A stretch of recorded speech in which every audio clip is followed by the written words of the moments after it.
మనం global macro అంశంతో ప్రారంభిస్తున్నాం. కొన్ని కేంద్ర బ్యాంకులు పాలసీ రేట్లను తగ్గిస్తున్నప్పటికీ దీర్ఘకాల బాండ్ ఆదాయాలు మాత్రం క్రమంగా పెరుగుతున్నాయి.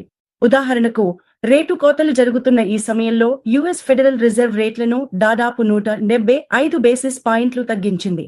అయితే 10 ఏళ్ల యుఎస్ ట్రెజరీ ఆదాయం సుమారు 50 బేసిస్ పాయింట్లు పెరిగింది.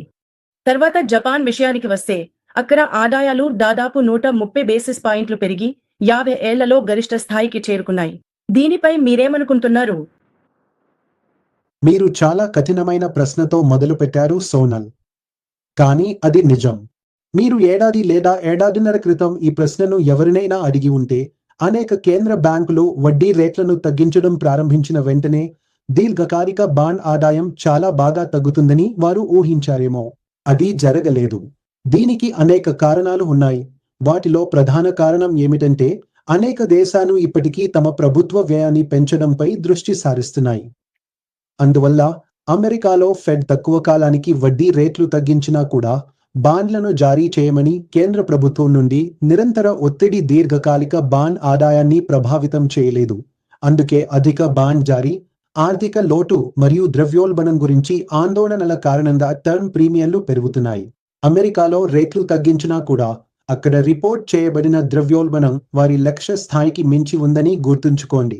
మరి చివరగా మనం జపాన్ విషయానికి వస్తే, అక్కడ ఏమి జరుగుతుందో మనం పూర్తిగా చర్చించడం లేదు. కానీ వాస్తవం ఏమిటంటే, జపాన్ బాండ్ ఆదాయాలు చాలా వేగంగా, గణనీయంగా పెరిగాయి.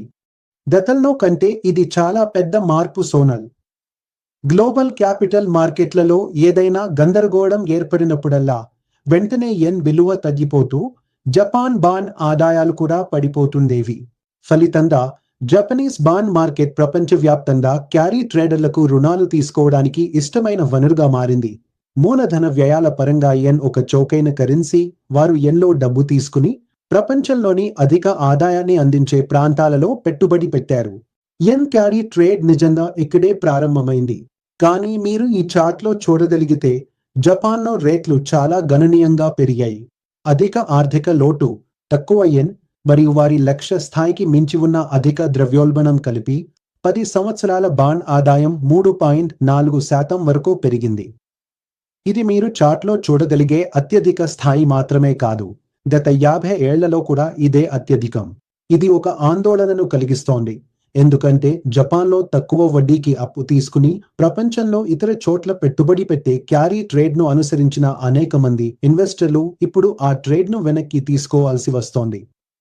ఇది ప్రపంచవ్యాప్తంగా ఫైనాన్షియల్ మార్కెట్లకు, ముఖ్యంగా లీవరేజ్ ట్రేడ్స్ విషయంలో కొంత ప్రమాదాన్ని కలిగించవచ్చు.